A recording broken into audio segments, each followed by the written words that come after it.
Good day everyone, this is Ferdy and welcome to the vlog. In this episode, meron tayong bagong segment dito sa YouTube, yung mga weekly releases, i-unveil natin. So, tomorrow would be the first week of Supreme, kaya I have to make this video and i-publish ko rin. So, apologies kung hindi ako nakaayos ngayon and tara, tingnan natin kung ano yung i-release. So, gagamitin ko muna yung aking webcam, pati yung mic nito. So, first and foremost, dito tayo sa Vape. Yung mga pinakabagong arrival nila, ayan. So, it kinda reminds me of the Las Vegas ABC Camo, yung na-release dati. Ayan siya. Ito, new releases na lang tayo.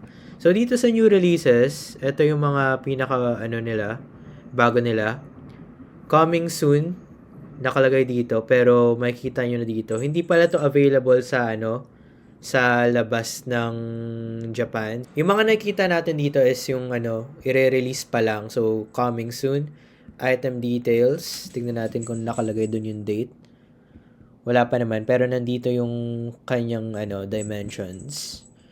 So, ito yung mga ire-release sa Vape. Dito sa news, pasensya na kung medyo maingay kasi yung pusa ako sa likod medyo makulit. I'm so sorry. So, yun. Ang bago nila sa Vape is yung eyewear. So, ito. 41,250. Grabe, apat na lapad. So, it equates to 16,000 pesos. Ayan, medyo mamahalin ang ng Vape. So, yun lang ang mapapakita ko sa Vape for now. They even have the snow goggles here. Ayan, closer look. And here, we have the Supreme Community. So, sa Supreme Community, dito ako palaging tumitingin ng mga upcoming releases. So, for example, yung week 1, ito na yun. Titingin lang tayo sa drop list. Click nyo yung drop list. In this case, US yung nakalagay na date, kaya February 20th. Pero dito, sa Asia is sa Saturday, which is bukas. Ang i-release nila, ito yung freebie pala. Meron tayo ditong sponge.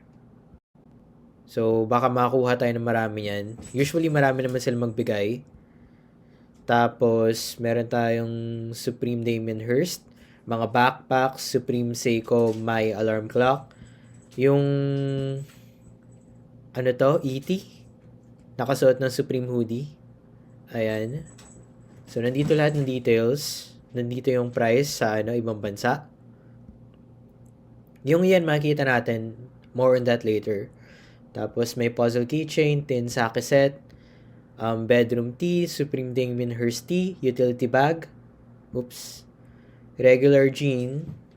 Ito maganda tong camera bag actually kasi yung itsura niya para siyang paano ba? Ito. Lagay ng phone tapos lagay ng AirPods. So, meron nang nagpapahook sa atin yan. Titingnan lang natin bukas. For sure makakuha tayo nito.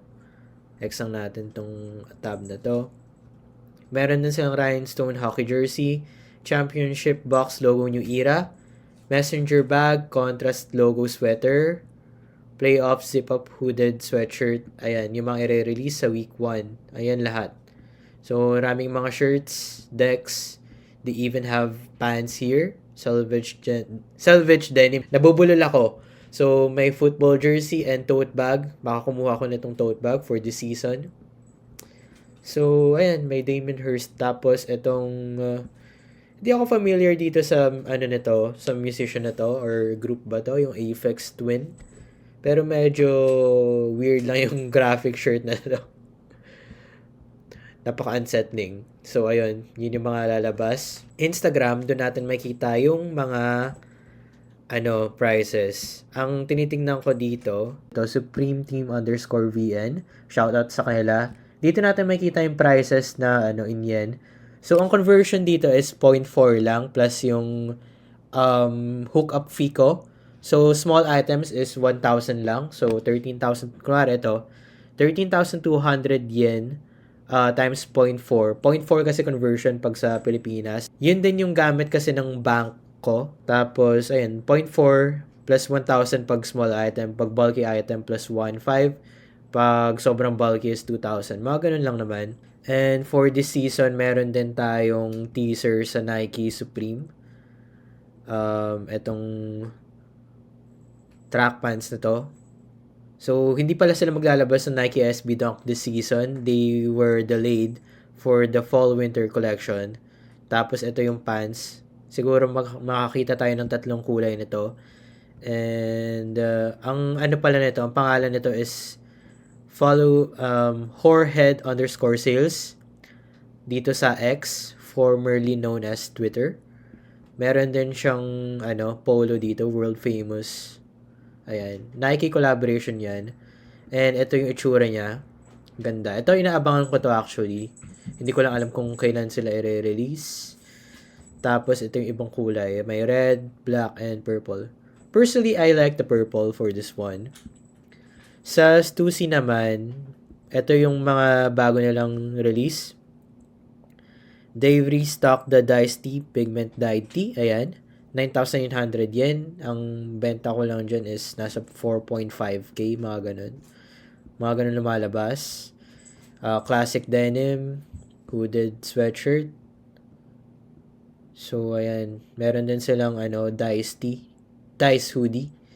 And trucker jacket. Nakita niyo naman yung price. Basta dagdag niyo yung hookup fee. Yun yung selling price ko. And dito naman sa Hypebeast, ito actually, sobrang tagal ko na tong news outlet sa sa mga sapatos, sa fashion, and everything that will be releasing for the upcoming season or kahit nga next year, may mga rumors dito. So, pag nilabas dito, palaging merong official release. So, dito naman tayo sa lookbook ng Supreme.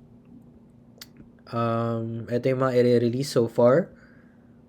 This is the puffer jacket in collaboration with Damien Hirst. So, ganda for me. Next natin. So, next is yan yung likod. May napakalaking logo na Supreme. Of course, di mawawala yung mga leather jackets. Napakamahal nga lang. And this setup. Ito varsity jacket, maganda rin. Kaya lang not for me. Nawala yung lookbook. So, ayun. Not for me itong jacket na to. Ito naman yung studded na jacket. May iba't ibang kulay pa siya. And of course, itong napaka-bold na ginawa nila is yung SpongeBob. Never in my life na makikita ko yung Supreme na makikipag-collaborate sa SpongeBob. And itong jacket na to, mamahalin pa kasi Jeff Hamilton jacket to eh. So, I don't know.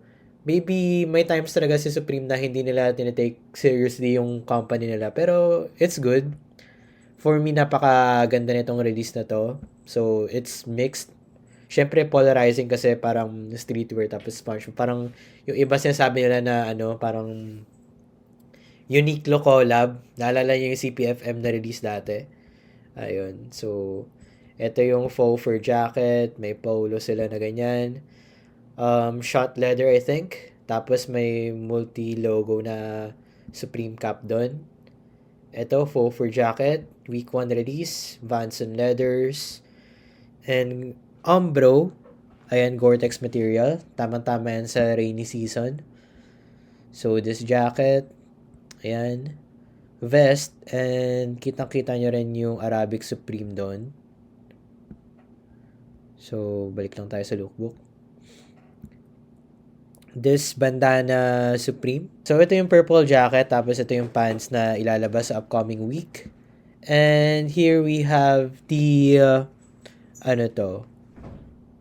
Michelin S. Next is this trucker jacket. Itong all over print na F word. Ayan. Napaka-bold kung sino magsusuot niyan. And this one, suit. Of course, hindi mawawala yung suit ng Supreme. And jersey. Itong hat na to. Of course, this sweater. Napakaganda ng sweater, grabe. Yung pink. Hindi ko lang alam kung mapoporma ko yung ganun. Itong bomber jacket. And of course, our first look with the Air Force One. Air Max 1 rather, yung collaboration of this season. And itong setup na to. Upcoming week din. Reversible jacket. Ito yung ano niya. Loob niya. Tapos itong jacket na to. Hindi ko alam kung pwede yung matanggal tong hood na to. I think pwede. And this shirt. Kailangan siguro macho kayo pag sinusuot nyo to. Pero I think mga tao talagang poporma ng ganito. So, napaka-interesting piece. Makikita nyo pala dyan yung embroidery ng Last Supper, yung nirelease ng Supreme dati. And of course, this jacket. This pattern is interesting, by the way. I-release nila to, hindi ko alam kung kailan. Maybe sa mga week 4, week 5. Ayan. So, yan yung studded seam denim trucker jacket. Nandito pala sa baba yung mga items. And this one, Ernie Barnes collaboration. Woven stripe hooded jacket. Napakaganda rin ng tela nito. So, auto sunglasses. Oh, so ibig sabihin magre-release sila ng sunglasses this season. Pero usually napaka-late nila mag-release. So, baka week 18 to week 20 makikita natin yung mga releases nila. Bali, ayun lang yung mga nakikita natin dito. So, tignan natin yung preview. Ito yung mga nakikita natin so far. Siguro napakadami nitong tatalakayin natin kung isa-isahin natin to. So, tignan lang natin yung isang So, this is the bags. Ayan siya, Cordura material yung gamit nila this season. Iba't ibang kulay. We have black, camo, pink, pero mukha siyang salmon and olive. Duffel bag, 12.6 inch by 23.6 inch by 12.6 inch, 58 liters. Marami kayong malalagay. And tote bag, baka kumuha ko bukas. And utility bag, good for gym to. May kita nyo yung strap niya, may nakalagay na Supreme. Hindi lang siya kita, subtle lang siya. Hindi katulad yung dating release na, ata yun, 2018 season, na may white yung Supreme. I hope they bring that back. Tapos ito rin, this is the mini messenger bag. Cordura fabric din. And ito yung nakita natin kanina, camera bag plus mini pouch. Pero, hindi naman talaga siya pang camera. And this season, we have Supreme in collaboration with BB Simon Denim Backpack. Ayan. Yung material ng BB Simon, makikita natin dito. And they have the tote bag. Pasensya na kung medyo maingay. Malapit kasi kami sa sa train station. Apologies. And we have this leather money bag. Ayan, made in Italy. For sure, mataas ang retail price nito. Pero, gusto ko rin kumuha nito kasi it reminds me of the Louis Vuitton collaboration with Supreme. Ayan. Pero, ito, mas gusto ko kasi Supreme lang siya. Alam niyo naman, fan ako ng Supreme talaga. So, ayun. Meron tayo ditong bold na leather pocket mirror. FM. Ayan, F-word. Alam niyo naman yung slogan ng Supreme.